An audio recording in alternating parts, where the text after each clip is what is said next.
Hello friends, welcome hip cats, groovy chicks. Welcome to the Jazz Ranch. I'm going to be talking about the left hand techniques in this video. And I'm going to be using the song You Stepped Out of a Dream. I'm playing it as a bossa nova, and I'm going to be using 10 different techniques that I'm going to break down for you after I play this for you. It will help you to expand what you can do with your left hand.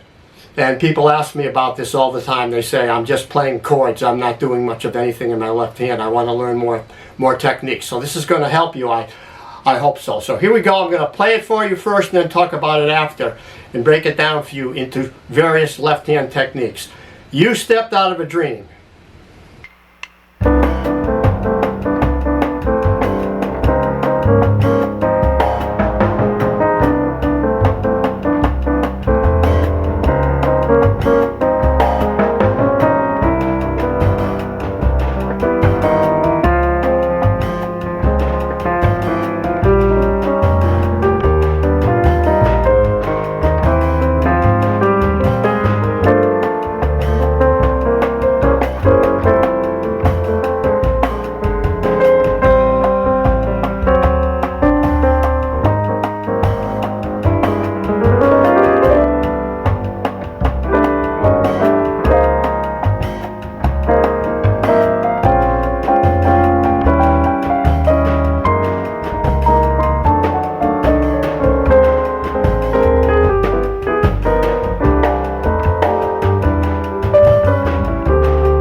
Hello friends, welcome to the Jazz Ranch studio.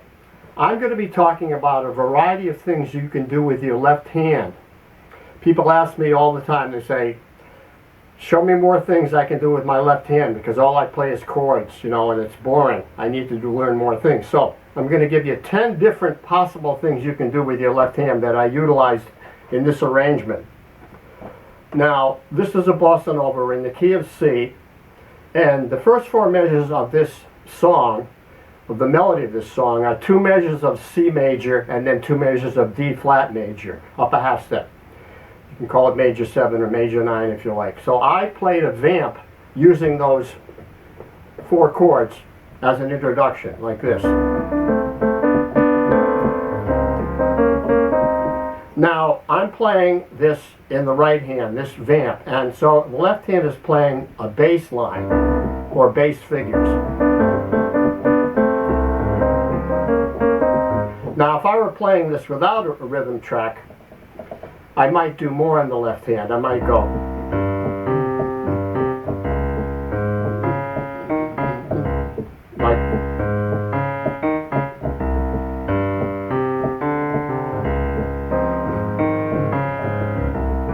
But you want to practice playing bass lines in your left hand, not only for a bossa nova like this song, but also for swing tunes. You want to learn your 2-beat bass lines and your 4-beat bass lines.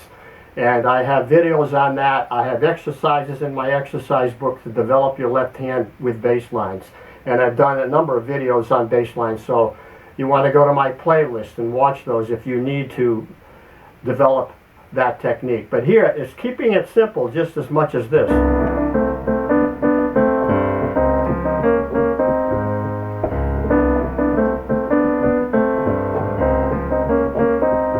That's just the 1 to the 5. The 1 to the 5. Now where you put that 5 off the beat.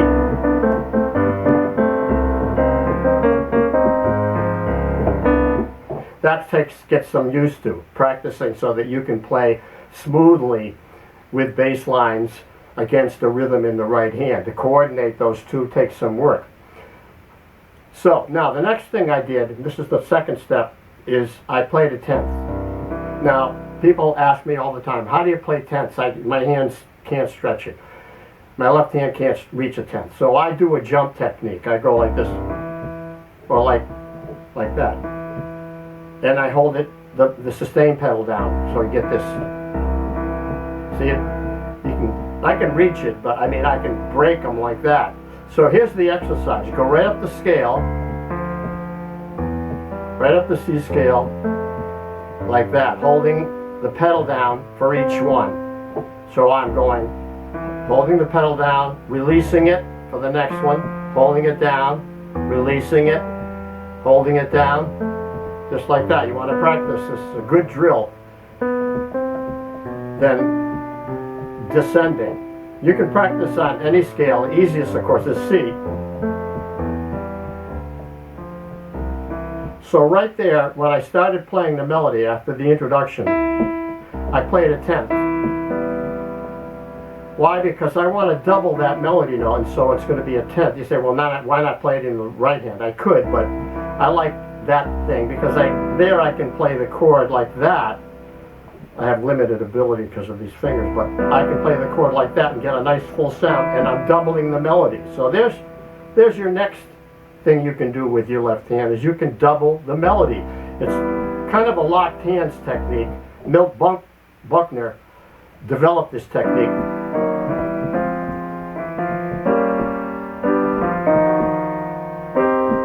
See, that's the locked hand technique, where you're playing the chord and the melody in the right hand and you're doubling the melody in the left hand. So you get a nice sound, you get a beautiful sound. And this is a perfect tune to do that with.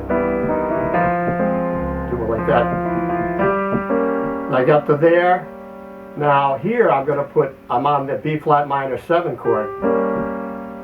It's actually a 6 there, but I'm going to put an interesting chord in there on the E flat chord, E flat major 7 augmented, taking me to an A flat. Now when I get there, now I'm going to do a melodic fill in the right hand and double it in the left, taking me up to there, in which I'm now going to use rootless chords. So there is an example of the right hand being doubled by the left hand, the melody, as a fill to get me there now, next part of the melody. And now I'm on rootless chords. So I'm going to be going G minor 9, C7, C7 flat 9, F major 9, B flat 9, and then up to A minor 9. So all these chords are rootless chords, meaning that they're inversions of your regular 7th chords, dropping the root and adding the 9th. So there's a G minor 9, goes to C9 there, and then I can put the flat 9 in there, and then the F major 9, there's your 9. Now you want to study these and the exercises I have in my exercise book, and also I've done numbers of videos on rootless chords. So there is the third inversion. This is the B form now, the third inversion to the first inversion, to the third inversion, to the first inversion, then to the third inversion, to the first inversion. Now here I switch it up. So I'm going, here I'm going to go down to there.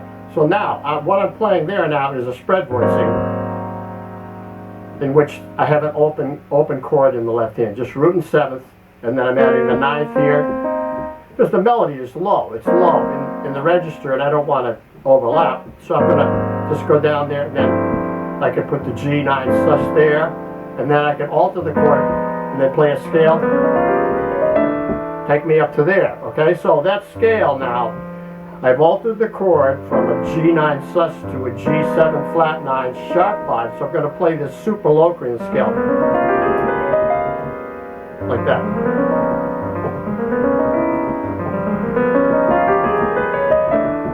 I'm going up to there. So now I'm taking the melody up an octave, and now I can play a fourth voicing. Because it's going to sound really good there, you know, like that sound.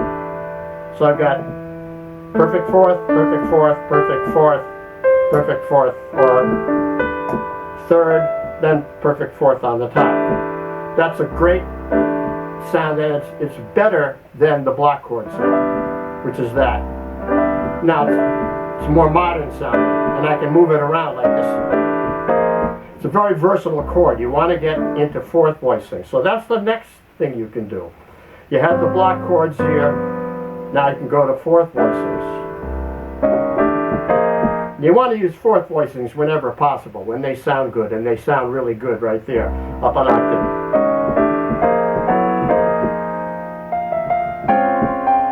Now back to Rootless. Now a fill. Now what I'm doing there is I'm supporting that rhythm that I'm playing on that fill with the left hand. And now alter the chord. Pause. There's your altered chord and altered scale, you see? So like you want to alter the chord to accentuate the scale that you're playing. That's a similar scale that I played earlier, but it's based on an F chord, F altered chord. There's the augmented sound.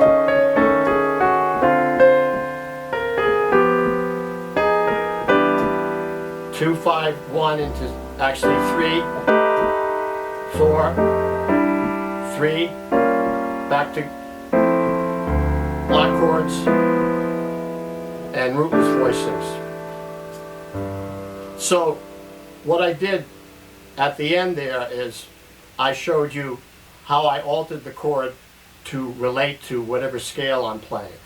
So if I'm playing, say, on a D minor and I go to a G7 augmented, I want to be sure I alter that chord and then play the scale that fits it. And the other thing I want to talk about is when you support the rhythm of the right hand when you're soloing. Like I did some tricky things where I went sort of like... See, that's a Bill Evans trick also. He did that a lot, where he would, the rhythm of the right hand is now doubled with the rhythm of the left hand. You know.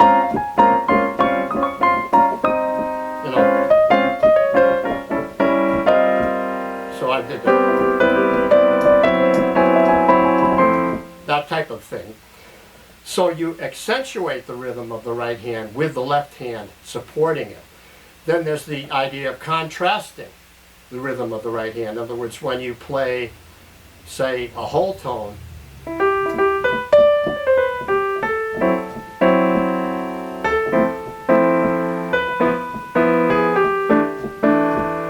and you play a rhythm in the left hand that fills in that space. So you can fill it in with a comp, or you can fill it in with a melody, like...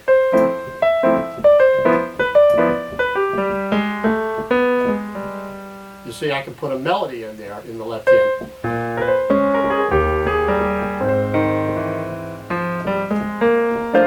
So I can put a melody in there in the left hand as a fill. So left hand can be used for fills as well as to support what you're playing in the right hand or contrast to it. So those are important ideas. And I think that pretty much covers it for what I wanted to talk about. I know this is an overview and I'm not going into depth about each technique, but you want to watch my video and see if you can apply these as I'm playing them. And then go to my playlist and look up subject matter, such as the exercises for the left hand, the bass line. So the review is bass lines, number 1, tenths, number 2, 3, doubling the melody. 4, the rootless chords and voice leading. Then you have your block chords. Then you have the rhythm that supports the right hand, the coordinated rhythm, then the contrasting rhythm, and then you have the melodic fills in the left hand. And then finally, the altered chords to fit the scale. So there you have it. So we'll sign off now. Thanks for watching. Signing off from the Jazz Ranch. Thanks so much for tuning in today. I want to give you a little shout out on my book. This is my book called Jazz Piano Methods and Songbook for Professional Playing. I've sold thousands of copies. I have a special sale going on right now. If you buy my book, you'll get my 140-page appendix of exercises for free. All you have to do is order my book through my website and then write to me, and my email address is below, and I will send that to you directly to your email. So please check out the videos I've made on both books so you can see everything that's inside them. Where can you go and see a complete inside of a book on a video? Only here at the Jazz Ranch. So thanks for tuning in today. Please give me a comment. I love to hear from you. I always answer all comments. You'll see that I do answer all comments if you give me enough time. And until next time, in the words of my great friend upstairs, Hermie Dressel, I'll say, swing loose. We'll see you next time around. Be cool. Bye-bye.